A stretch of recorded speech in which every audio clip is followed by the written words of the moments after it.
Welcome to the Love What You Do podcast. I'm Kelly Dugan, former HR executive turned career coach, and I'm here each week sharing strategies and stories to help you take action and create a career you love.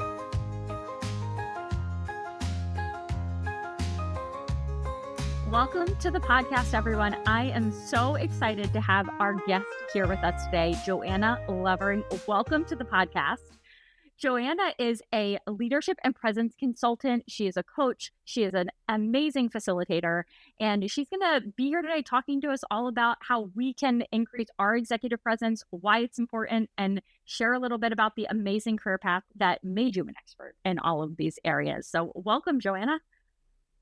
Thanks so much for having me. Of course. Thank you for being here. So I start almost all of our podcasts off with the same question to ground us. Tell us a little bit about the career path that got you to where you are today, which is doing all this amazing coaching and consulting on executive presence. Well, as I think back through my career, there are a few common threads. So, instead of just doing a chronology of my resume, what I want to make sure that people know is what's really important when you tell your story, in my opinion, is to talk about the values and the common threads that we can see throughout. So when I think about it, I have a common thread of wanting to help people reach their potential and feel more grounded in that potential. Mhm. I also have a common thread of aesthetics and loving being creative with what you can see with your eyes. And I love being around people. I am so extroverted that I get so much energy just from being around people. So, my career started in the world of beauty marketing in cubicle land. I was working at L'Oreal. I decided to go back to graduate school for organizational psychology, where I focused on leadership development and coaching. And since then, I've worked in both corporate and smaller startup arenas as a facilitator and a coach for the world of leadership development and talent management.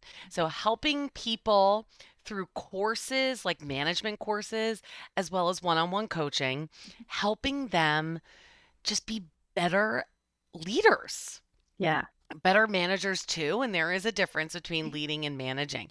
But really just stop sucking at being leaders.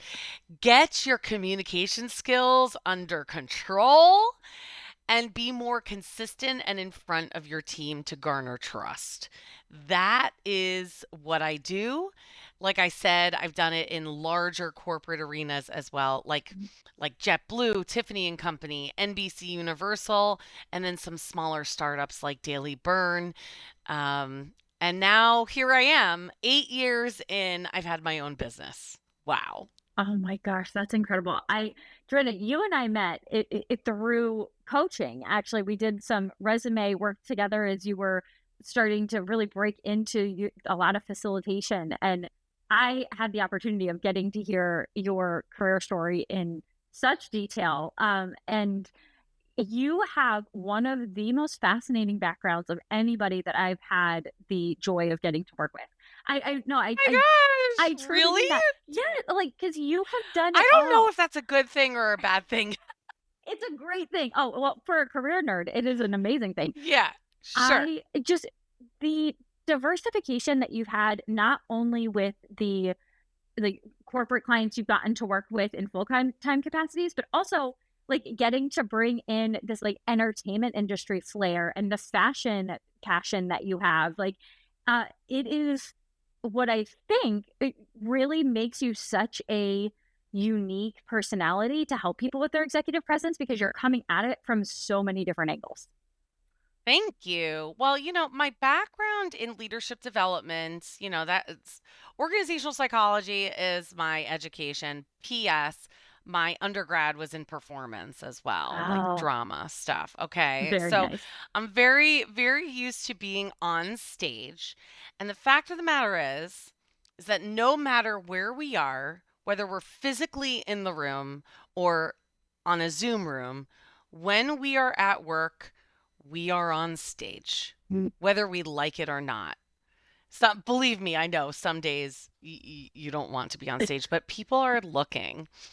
And so my thought is, why not take some of those data points that people are taking in about you and frankly making a judgment about you, and why not ratchet them up a little bit or optimize them so that you can influence people more positively and have more trusting work relationships? Why not? Mhm. So there are ways to do that, be it how you speak, how you act, as well as how you look. Mhm. And I know that we'll get into it. So, um, yeah, I love the fact that my career has been a patchwork quilt. I've always been that type of person. Mhm. And it kind of melds all of the things that I love. I love working with people. I love helping them reach their potential and feel confident in it. And I love that there's a creative aspect that I need in my life as Mhm. well.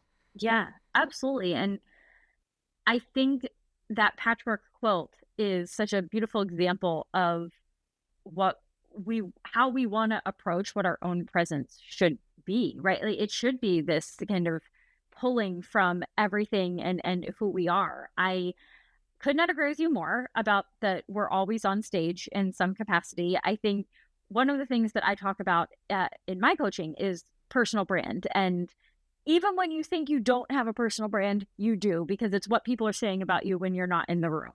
And I think that so closely ties to your work with executive presence. How do you define it? Like when you're first working with a client and they're like, "Hey, I want to get a promotion or I want to get a interview for this role." Like how do you even I feel like executive presence particularly is this amorphous term, Sure. It leadership is. too, right? I know. So how do you define that and make it tangible for people? The way I define executive presence is through three pillars. And this is science backed, by the way. I didn't make this up. I just made the words my own. Yeah. It's all about how you speak, the words that you say, and the way that you sound when you say them, Mhm. the way you act, be it when you're under pressure or when you're excited or when you're angry. How do people take you in? And then how you look. How you look has to do with body language, gestures, facial expressions, and yes, what you are wearing. Mm. And frankly, what is in some ways annoying, I hate it, but people will take in the data points with their eyes before anything else. You don't even have to speak. You don't have to say a word.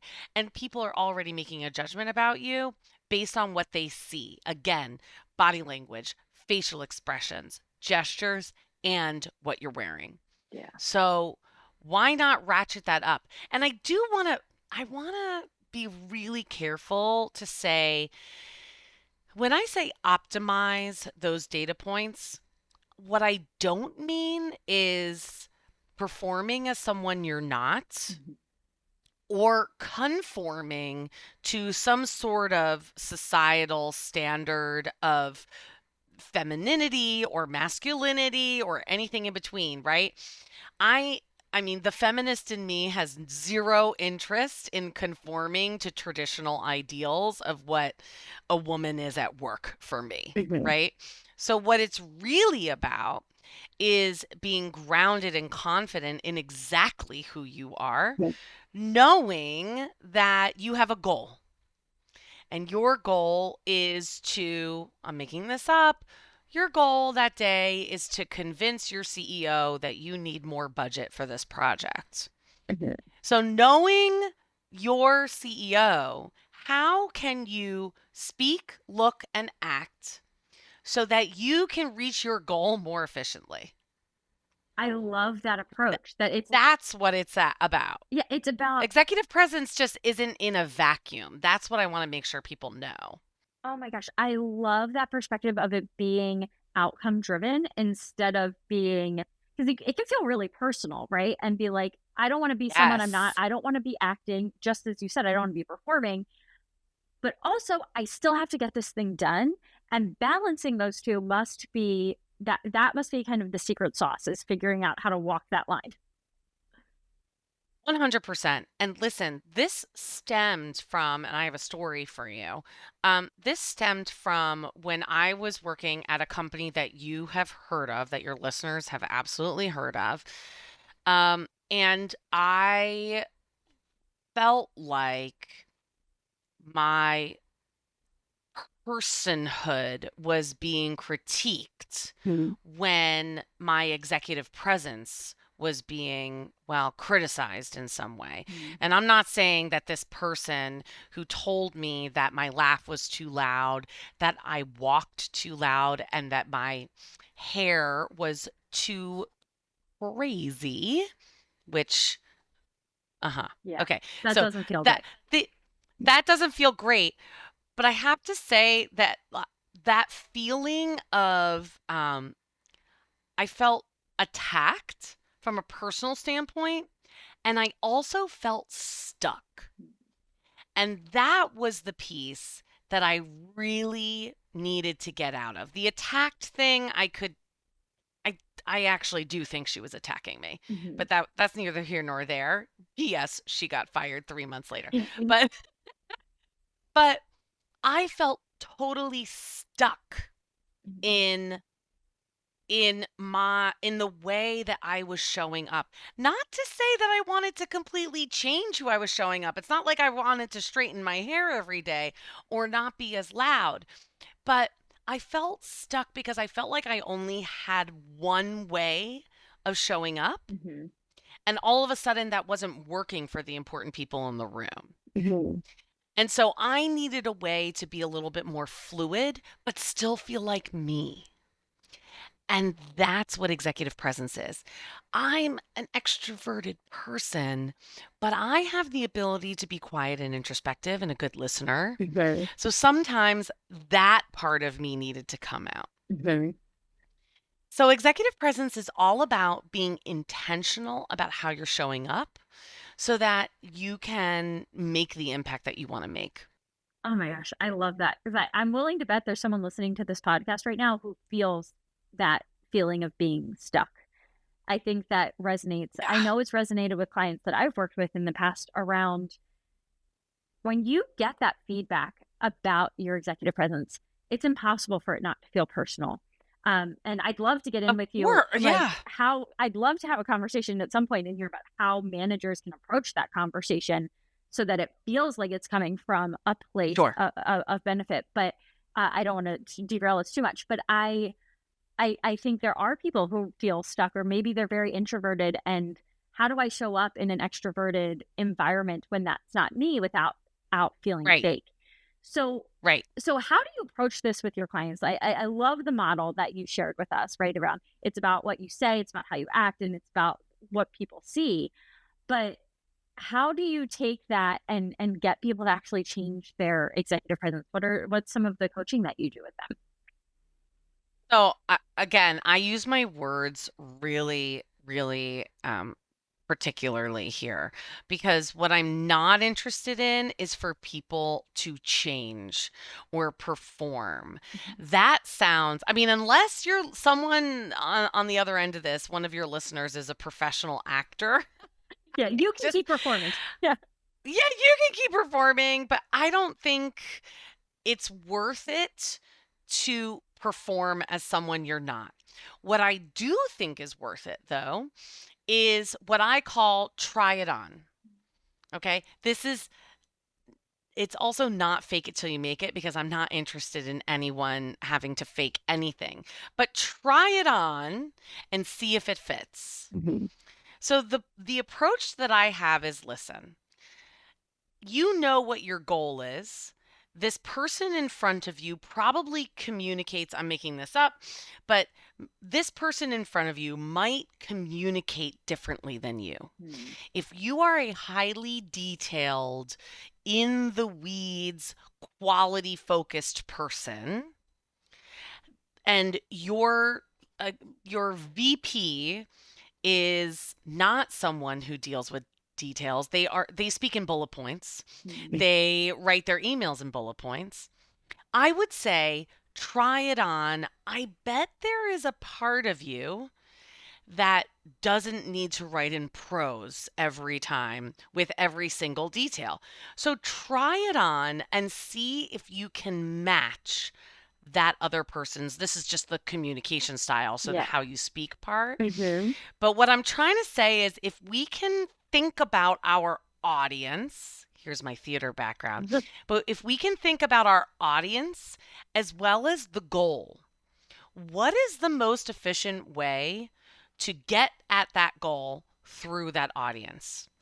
We know that it is in order to make them more comfortable, trust you more, that in this case, we can match their communication style.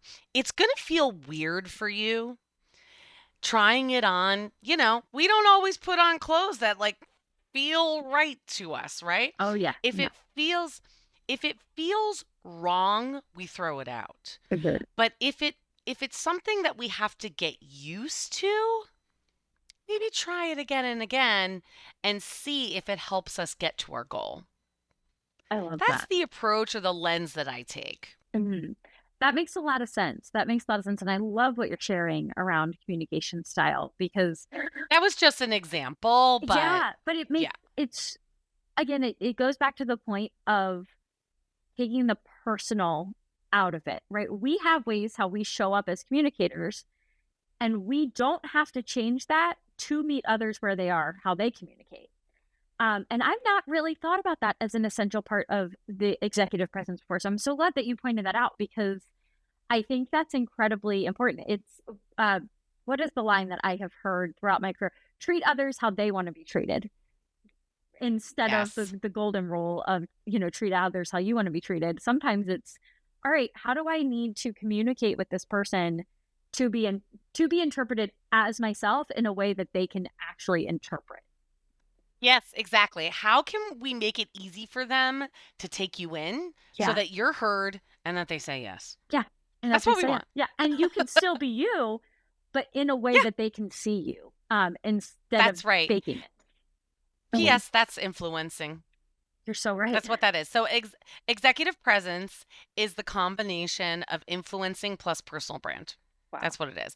And good leaders are able to take that influencing piece and be a bit more fluid Mhm. than most. Fluid in accordance to who is in their audience, who's in front of them. Yeah. Because we talk, Yes, it is not easy. it is not. It is not. And It's not easy. anytime you're dealing with people, is it ever easy, right? It's worth it. It's a joy, but people are people. It's not Yeah. formulaic. It's going to have this um uh air of improv at all times. Oh, 100%. And I will say this, so many of my clients, it's almost like going to therapy, right? It's like, why am I doing all the work? This is hard for me. They need to do the work. I say, well, pass them my info. Yeah. So I take referrals right now. I take referrals.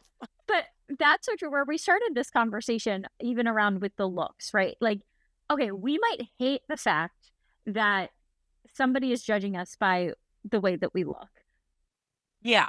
but we I mean, can't fight that I battle kind of in the hate moment. it. Right. Yeah. We can hate it and also have to operate in a world as if, right? Like, both things can be true at the same time. Yeah. Because we can spend so much time hoping that someone else changes and we're still losing by waiting for them to change. Right. And the fact is that especially unless we give them direct feedback, which most people don't feel comfortable doing, they're not going to change because people can't read between the lines. Yeah. Right? It's very true. So it's so much easier for you to be fluid and be intentional than wait for them to change. Yeah. It's so Take true. an active, if we could take a little bit more of an active stance Mhm. in our career or in our lives, by influencing instead of waiting for things to happen, oh my God, where would we be? Oh Ugh, my gosh. that's rhetorical.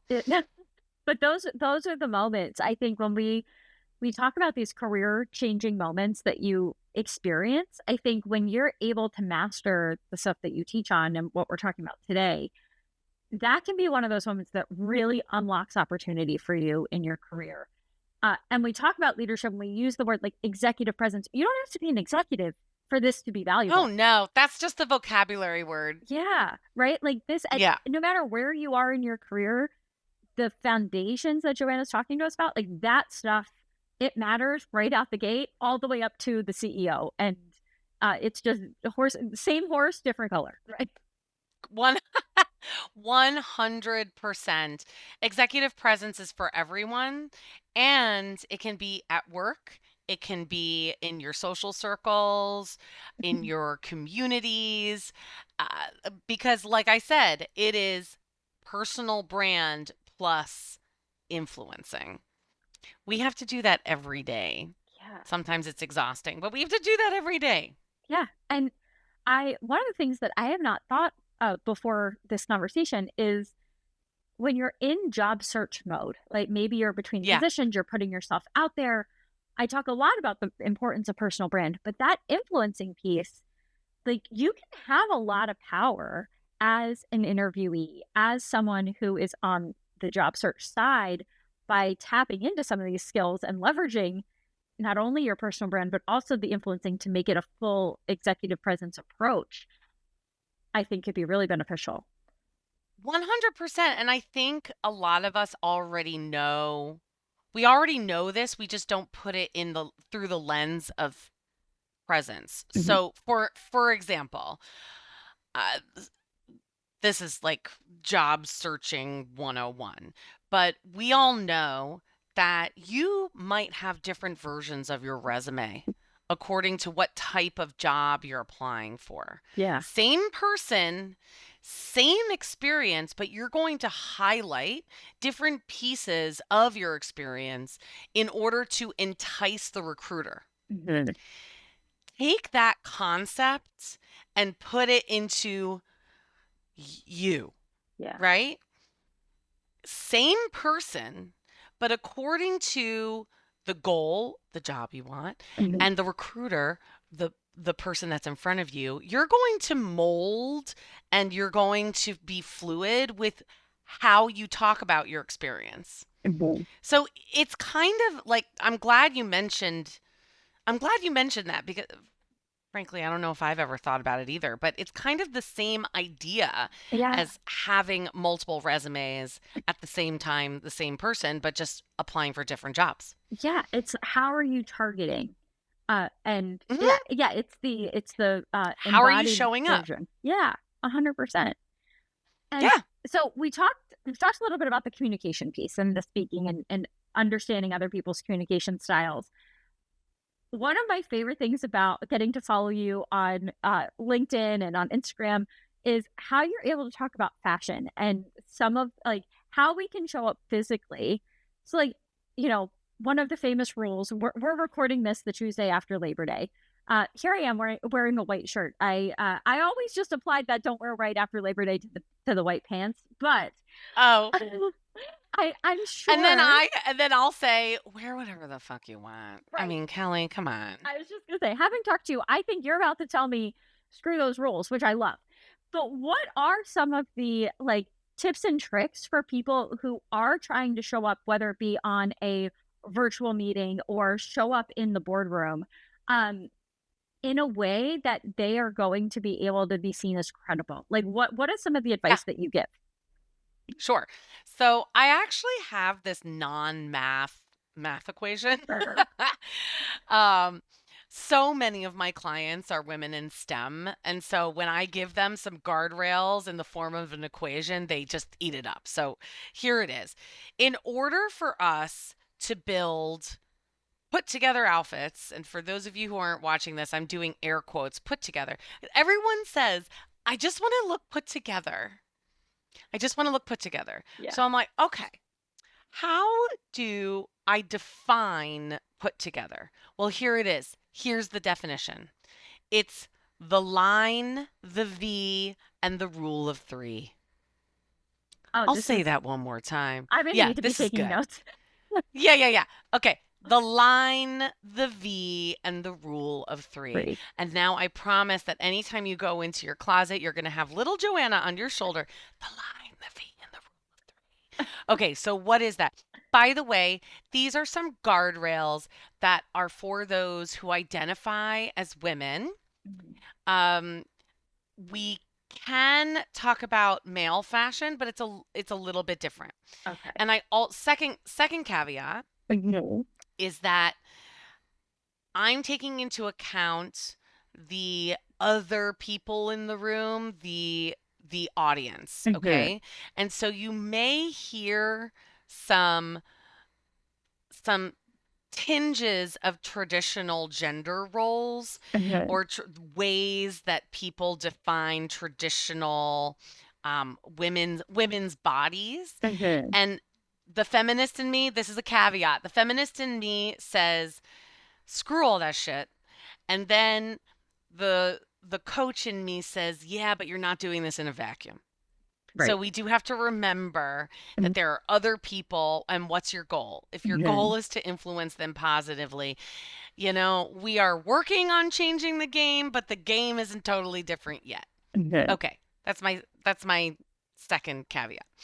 The line, the V, and the rule of three. What is it? Okay, the line is number one, in order to look put together, we need a line that goes across our smallest part of our waist. So at the bottom of our ribs, Mhm. if we do like I'm a little teapot right now, Yes. wherever I'm a little teapot, okay, you can feel where your torso kind of creases at the bottom of your ribs. Yes. That's the smallest part of our waist. And if we can emphasize that line Mhm. with either, I don't know, a belt or the end of a cropped jacket or a tucked in shirt and your pant or like a half tucked in shirt and then your pants end right there, that is going to um that's going to influence other people positively because they're going to see the proportions of your body and we're animals, we're monkeys, right? And so we like symmetry and we like correct proportions. So Oh that's no. one of them, the line. Okay, that's number one. The You're giving me so V, much justification for my millennial tuck that I cannot give up with my I love with the millennial tuck. I mean, I I am I'm also an elder millennial, so I'm right in that maybe. millennial, and I've been like, "Oh, the millennial tuck." I'm like, "Well, call it as you see it." I'm tucking. Love it. Can't take it away from Love it. me. Yeah. Yeah, exactly. Okay.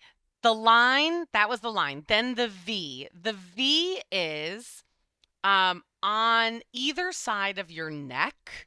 You need something, anything that points down at any angle down towards your feet from either side of your neck down. So that can be a V neck, it could be a necklace, it can be the lapels of a jacket.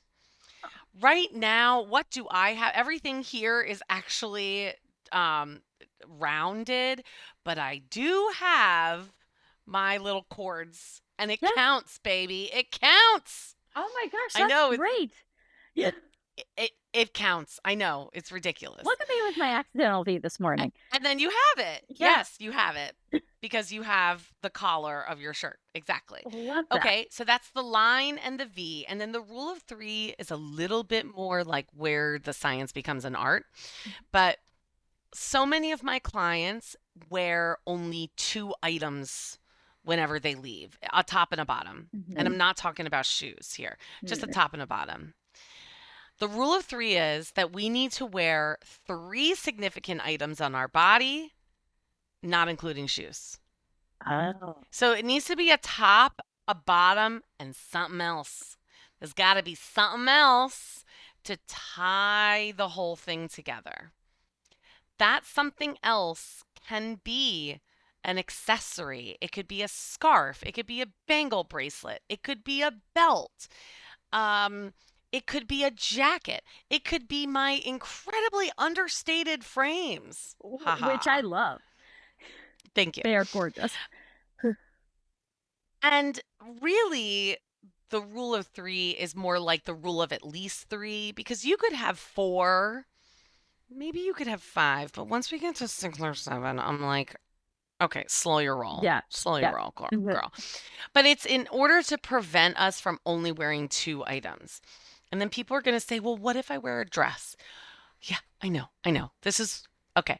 This is where the science becomes an art. Okay, you're going to wear a dress. So then maybe you wear a dress with glasses and a headband. I don't know. I'm making this up. But three significant items on your body makes other people look at you and say, oh, she like thought about this. Yeah. She's intentional today. It's that third thing that kind of ties it together. So that's how I define how you put together outfits. P.S. I do entire workshops just on that. So that was a crash Yeah, that's the course. very Spark Notes version. Yeah, very spark notes, but hopefully your listeners will walk away with the line, the V, and the rule of three, and at least remember one of them. I love that because it can be really overwhelming when I know when I was corporate every day, pre-COVID times, in the office every day, like you get up, you start that closet, and you're just like, I don't know. I don't know. And Like, then and then you go for the same thing and like whatever's in the middle, you're yep. like, okay, I guess I'll wear these pants and this top again. Yeah. And then sometimes you accidentally stumble across the line, the B, and the rule of three without knowing it. And you just are like, Yeah. wow, this looks really good. I feel really powerful. But what I love about what we just did here was you define the language to be able to replicate it instead of accidentally just finding this outfit and then having to wear that same outfit every single day because that's what makes you feel good. Yes, and also notice that I'm not saying wear this color and not that. I'm also not saying, I'm not talking about trends at all. I'm not talking about patterns or prints or ruffles or whatever. That is where your personal brand and your preferences can come through. Mhm. Whether, you find that you are more of a ethereal like wood nymph, or if you want to, I don't know, look like a badass on Fifth Avenue, or you know the line, the V, and the rule of three can attach itself to any sort of preferences, whether you be sporty or preppy or whatever. Yeah. That's what I if I just pat myself on the back, that's what I really like about it, is that I'm not telling you actually what to wear. I'm just giving you some guardrails to help other people see you. Yeah. That's all I want. I love that. And you are now going to shift how I get dressed for all of these podcasts. And You're I welcome. love it. I absolutely love it. So we've touched on the what you say, we've touched on the what you wear. What are some tools you can give our listeners around the how to act and behave to be able to win people over? Yeah. So I think, or I know that one of the biggest topics that I talk about with my clients is what to do when anxiety, stress, maybe frustration come into play. That's I huge. think things can be relatively easy breezy when we're happy and things are fine. It's when there's something going down, shit's hitting the fan, and we need to act like trusted leaders. I realize this this tip is going to seem so simple, yet it can be so hard for people. Okay. Here's what often happens. When we're in a meeting and things are started to get heated or we start to get stressed out, we tend to do one of two things. We either talk a mile a minute and we can't deal with silence. Okay, that's Yeah, you. that's That's me. me as well. I mean, we're extroverts, Yeah. right? And so we'll just ramble, speak in circles, Yeah. run on sentences.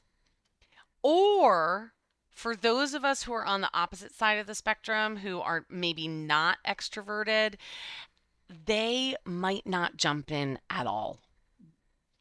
They might sit there and be silent. Either way, you are giving up your presence, because if you're not jumping in at all, you're not showing your greatness and what great ideas you have. And then if you are overtaking this conversation, if you're just going on, people are going to see you as really nervous and Mhm. they're not going to trust you. Yeah. So, what do you do? What do you do? Now, for the folks like us, you and I, Kelly, the tip that I give most to people, this is going to sound crazy, okay? The tip is take a sip. Take a sip. Yeah, take a sip. I love this. And now you're making me thirsty. Yeah. So, take a sip is give yourself and your brain the nanosecond to pause and think. Mhm. And maybe someone else will jump in, but if you do some sort of gesture like, okay, right, then probably no one will jump in. But what it does, it is that it allows your brain to catch up with your mouth and figure out what to say next. The reason that we are just going on and on with run on sentences is because we have no idea what to say next. And anxiety is taking over. Yeah. So give yourself the nanosecond. You can do a number of things. I like take a sip because it actually makes you stop talking, Yes. Yes. right? Other people will, clench their fists and then open them, or just things to remind them of like getting rid of the energy. But for me, take a sip is the easiest way to shut up. Yeah. So that's on that end of the spectrum. The folks that are feeling really nervous and they're sitting back and giving up their presence because they're not participating, I'm going to offer a few, let's call them courage catalysts. Oh, Okay? Courage catalysts. The way to jump in when you don't see a way in. You can also use these. I also call them interruption armor, because when someone is talking over you, you might need to say something. So it's it's like something that is burned into your brain, like an easy 3 to 4 word phrase like, oh, just a moment, or let me say, or you have to figure out what works for you. For some reason, it's like it's like the sorting hat in Harry Potter. It chooses you, you don't choose it. For me, mine is if I may, like some like if I may, like some ivory tower or something. I don't know. But it works for me. And I like, if I can muster the strength and wait for someone to take a breath, maybe they're taking a sip, then I can jump in with if I may. So you have to mhm. figure out what's right for you. But if I feel like if we just have a little something, a little phrase to Mhm. help us jump in, we will have the courage to do so. Yeah. Absolutely. And sometimes it is just getting that entry. Like you know what you would say. It's just figuring Yes, out how do I butt in without butting in? I know. But the thing is that, well, the person speaking is going to have to breathe at some point. At some point, So, yes. Yeah. okay, at some point. But also, so many of us, especially women, we're so afraid of people being mad at us. We are so afraid of being rude and, and interrupting, butting in, as you Mhm. said. And I just respond to that with, would a man feel the same way? Would a man feel the same way? Maybe, not always. Yeah. So there's a part of me that's like, butt in. Yeah. Who cares? And you might not think that what you have to say is butt inable. Even so, there's a part of me that says, who cares? As long as you can show these other people that you have the confidence to jump in, I think that's enough. People will remember your confidence more than exactly what you say. That's so true. That's the truth. Mm.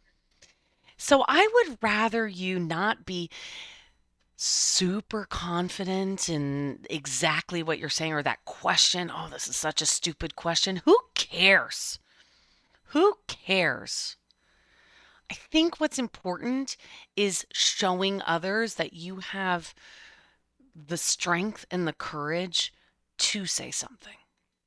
I could not agree with you more. And as I'm reflecting back on kind of some of those key moments in my career before going into coaching and consulting myself, I think where I saw real career movement was when I trusted that what I had to say was going to be valuable to someone, and that if not, nobody will Someone, care. Nobody's going to care if not. But no one will care. most of the time, somebody found value in it. And sometimes that value is not necessarily agreeing with you, but it's sparking a different idea. And now you are a catalyst to help something happen. It's like, I am not a sports person. I feel like there's probably a soccer analogy in there somewhere from what I've seen from my husband interpret with soccer, but I can't make it in good heart. But there's an assist, right? You can be the person that's setting up the assist in the meeting. Oh, something about assists. Yeah. Something's going on there. Um, Yeah. but jokes aside, I think that's one of those key moments where you go from being a individual contributor, someone who is told what to do and do the work, and to being a thought partner and someone who is helping to create the work that should be done. And I do think that's like a really big, like almost coming of age career moment that is so grounded in executive presence. It really is. Because it's grounded in influence and confidence. Yeah. Right? So, and I would challenge your listeners to say, listen, I know that a lot of people come to me and they say, I need more confidence. Yeah, me too. Yeah. I think most of us do. And I believe in order to get there, what we really need are some new tools to try, be it a courage catalyst, be it take a sip, be it the line, the V, the rule of three, right? Be it the communication styles thing. Whatever it is, can we try it on? Mhm. Know that we have more tools in our toolkit so that at least, even if we're not feeling confident, maybe other people will view us as having confidence, even if we're not feeling it on the inside. Yeah. Because I believe with more tools, the confidence will come. I completely agree with you. And That's what I'm all about. Let me give you some tools to try so that the confidence will come. yeah, particularly when you're doing something new. Nobody does something new for the first time and has complete confidence. Maybe some psychopaths out there, but very few normal people Oh, can achieve well, that. no. There are people who do. You know who they are? Narcissists. That's very true. This is what Yeah. I always say to people. I say, listen, if you're not nervous about a thing that you care about, if you're not nervous, you're a narcissist. Yeah. You need to be doing some self-reflection. You need to be doing some self-reflection for real, for real. So I think nervousness or feeling a little uncomfortable is a sign of growth, not a sign of weakness. Yeah. Let yourself grow. In fact, if you're finding yourself totally confident every day you're going to work, I, as a career coach, I'm going to challenge you to say, it's time to be doing something else. Like, you need to Yeah. either grow in your current role, you need to find another role. Like, you need to have that kind of healthy uh, relationship with trying to achieve confidence, because that's where your value is. That's how you're growing your value, and you're growing your salary, and you're moving along in your Right. career. 100%. Right. Mhm. Absolutely. Yeah. Absolutely. So I promised we'd circle back to this question. So for Oh, the people managers that are listening to this, the folks who, with a genuine heart, are trying to help their people increase their executive presence. Because it is, when I worked in yeah. HR, it was the number one piece of feedback that managers would say, like, they just need to work on their executive presence. Like, they know how to do the work I want to help them achieve, but would really Yeah. freeze up when they had to communicate that message. What is a Yeah. healthy, positive way? Again, without like, we don't want to be fake here. How can people really approach what can be a really difficult conversation in a way that the person receiving that feedback can hear it? The way to do that is to focus on the impact Mm. and not necessarily focus on the behavior. What I mean by this is I'm making this up. When someone shows up to a meeting wearing, I'm making this up, cargo shorts and flip-flops, and they don't work for a startup, Yeah. because so many people at startups wear that kind of Yeah. This thing. But environment matters, right? big presentation with ELT, and they show up wearing flip-flops and cargo shorts and a hoodie and a free t-shirt that they got. For that manager that needs to give the feedback to that person, instead of focusing on you can't wear that, instead the conversation is around the impact or the potential impact that it had on all the other people. So, in other words, it gives that person the benefit of the doubt that they didn't think about that impact. Mm. So, you could say something like, listen, um, what I am afraid of when we wear more casual clothes, what I'm afraid of is that ELT, especially so and so, isn't going to take you seriously. I'm afraid that they're not going to hear you. And that's a problem for all of us, right? So they can't deny that they want to make the impact that they want to make. And so hopefully they can change their behavior because the impact is important enough. Mhm.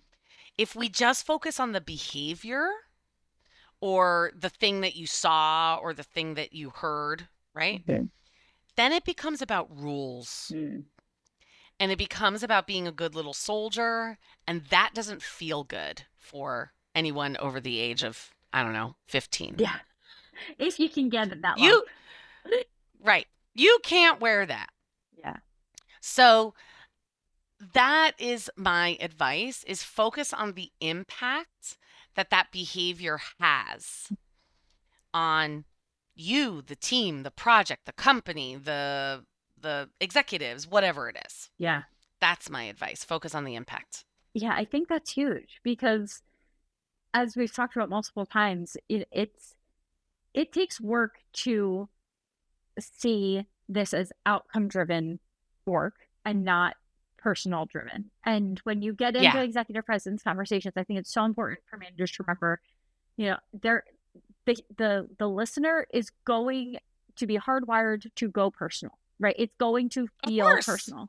And when you take the Yeah. approach that you just shared, it sets that conversation up as outcome driven and keeping us in that space. Because I'm Yeah. sure you, like, if someone had a conversation like this with you, instead of telling you you're too loud and have crazy hair, you would have felt a whole lot differently about that situation. I would have felt so much different if someone said, I'm worried that not everyone can participate because of the amount of time you spend talking in meetings, something like that. I would be more amenable to affecting that impact than Joanna, you talk too much. Right. Which feels very rule driven. Rule driven, and it And feels then I could get defensive. Right. It feels like an attack on you instead of a shift in how we are going to achieve a mutual goal. That's it. Yeah. That's it. And that's the key for any leader that needs to give feedback, frankly, on anything, but especially on something where the other person can become defensive because they feel like it's personal. I mean, wouldn't you feel like it's personal? So, focusing on the impact. You could even add a little like, I know it wasn't your intention, but blah, blah, blah. Yeah. Impact. So you could say, I know you didn't mean to. Even give them the benefit of the doubt that way. And then together we can collaborate in order to meet this mutual goal, to your point. Yeah. It's amazing how far treating people like people can take you in life, right? Listen. Oh my goodness. Listen, call me if anyone needs a little help treating people like people. Well, perfect transition, Jordan. I have so enjoyed this conversation. I could talk your ear off about this stuff all day long. Yeah. And one of these days I'm signing up and we're just going to do a whole closet edit for me once I can figure out what my postpartum self is going to be looking like here. Yeah. How can people follow along with you? How can they work with you? Where can they find you? Yeah. Head to my website. It's www.copper is the color of my hair, copperandrise.com. So copper, color of my hair, and rise up in your life. That's what it is. Meet Copper, rise up. So copperandrise.com. I am on LinkedIn, of course, under Joanna Lovering, and I'm also on the gram at Copper and Rise, and spell out A-N-D. Great. Well, I hope everyone does go and find you. I love all of you're so active on LinkedIn and your content is phenomenal. So thank you. I hope everybody follows along. It's a labor of love because boy, social media is not my favorite. I'll tell you. Well, you would never know.